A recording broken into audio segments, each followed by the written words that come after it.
Hello. Step 6 of your multimodal essay is the counterargument.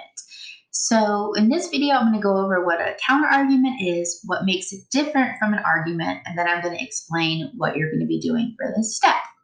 So we planned for this, we wrote our thesis statement because I asked you in your thesis statement to have a concession to refer to the opposing view.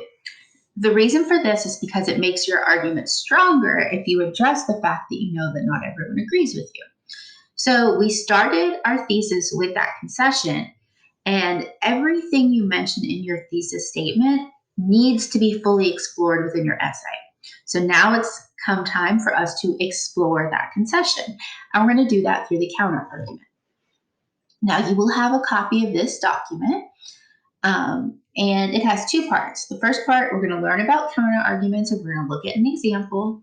And then part 2, you're going to pick an argument to argue against by drafting a counterargument. So I'm going to ask you to create a counterargument that's not going to go in your essay, just so you get kind of used to formulating one, and you're going to record it as a flip grid so that you can get an oral communication grade, and so you can practice, talking. So that is what this handout will do. So every argument has a counter argument. They are opposites, but also they work nicely together. You can't have one without the other, or you can, but it will be weaker. They are stronger together. So argument, counter argument. All right, so what is a counter argument? Well, it's a little different from a regular argument in these ways. In a regular argument, so the first 2 body paragraphs of your essay, your argument paragraphs, you presented your point of view and you gave reasons to support it. So when you're arguing, you have a point of view and you have reasons. 2 pieces, really. For a counter argument, what you do is you present the opposing point of view, the opposite side, and you give reasons, but your reasons are reasons that it is wrong, reasons to invalidate it, reasons to show that it is incorrect. So for an argument, you have a point of view, reasons to support it. For a counter argument, you have the opposite point of view, and then reasons that don't support it, reasons that prove it's wrong. So there are really 2 ways to set up this type of argument. You could do it by giving a point of view and then giving the reasons that point of view is wrong. So some people think tea tastes good, but tea actually just tastes like hot grass water. Okay, so I gave a reason why the idea that tea tastes good is wrong. You can also do it by explaining why the reasons that the opposing viewpoint would give are wrong. What that means is, instead of just saying your reasons why they're wrong, you think of what they would say and you explain why what they would say is wrong. So some people may say that tea tastes good. And people like it because it is warm and invigorating and helps clear your throat and open your sinuses. But that is incorrect, because while tea is warm, it tastes like grass. And while it opens your sinuses, so does vomiting. You get it? Okay. So here's an actual example of an argument and a counter argument. So in this argument, I color-coded it to help you see and kind of help you see the difference in an argument and a counter argument. So in this argument, I argued that Phoenix Jones is a hero. If you don't know who Phoenix Jones is, he's the guy that we either watched a video or I mentioned him, who was a real-life superhero, but then he got busted for selling drugs. All right, so the argument, Phoenix Jones is a hero. Heroes are people who devote their lives to helping or inspiring others. Phoenix Jones, the man who patrolled the Seattle streets dressed as a superhero, is a great example of a hero because he was a regular man who devoted his life to helping others. So this is where I present the point of view, the opinion on Phoenix Jones. Now I'm giving reasons to support. At the end of a long day, he would put his kids to bed and go out to keep the streets safe. He saved several people from having their cars or bikes stolen. So that's in blue, that's a reason.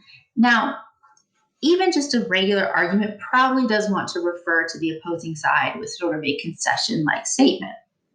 And I did that in green. Even though Phoenix Jones was arrested for drug charges, that mistake does not invalidate the good he did. It's another point of view. In fact, he is still on Instagram fighting for justice and peace. So this is an argument. It mostly focused on ways to support the point of view. Okay? Now, what is a counterargument? A counterargument can be structured really the same. The only difference is more of the statements are going to refer to the opposing point of view. So it's like you're arguing your point, but you're making a lot of reference to the opposing side. And in order to do that, you need to know or think about what the opposing side would say. So I have an argument and a counter argument together so that you can see the connection between the two. So I also wrote a counter argument. Phoenix Jones is not a hero. Wearing a muscle suit and a mask does not make a person a hero.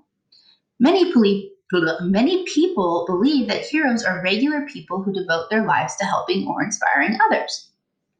So I'm referring to the opposing point of view. I'm doing that right at the start instead of kind of bearing it down at the end. Now I present the point of view for this paragraph.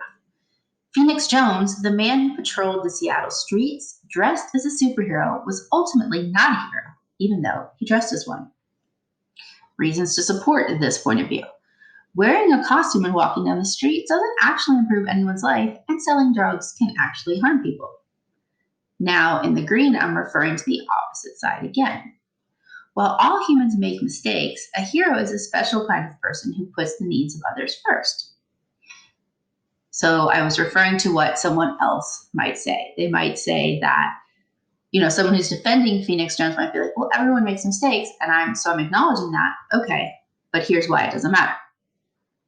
Now, more reasons to support the point of view. Selling drugs is decidedly unheroic because it could harm countless people. Additionally, while Phoenix Jones may have prevented some crime through his patrol, his work was not saving the world. Now I'm referring to the other side again. In the end, his crime was worse than the little good he did. So I'm speaking directly to people who have the opposite viewpoint. You know what? Sure, he might have done some good, but what he did wrong was worse. So when we look at these two together, a counter-argument is really just an argument. You just make more references to the other side.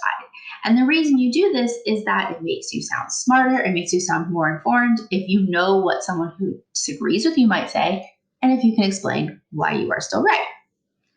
So a strong argument will refer to the opposing view at some point, as this argument did.